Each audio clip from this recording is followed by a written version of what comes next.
Sarfaraz, rain like করছো বাবা তোমরা? সারফরাজ, তোমাদেরকে ভিডিও করতেছি, রেইন লাইক করছো? আমারে ভিডিও করে না। এই বাবার সাথে কথা বলো। সারফরাজ, রেইন লাইক করছো? রেইন ওকে, আল্লাহর কাছে আলহামদুলিল্লাহ বলছো? এই বুঝতেছো কেন তুমি? এটা ভিডিও আমাকে কেন? ভিডিও করে না। কেন করবো না? ও, আমার ঘড়িটা সাড়ে নাকি।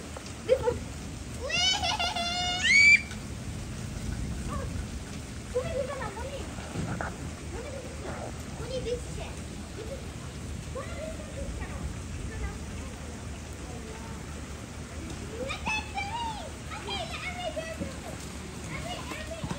এক কাপ চা হাতে তুলতে মনে পড়ে যায়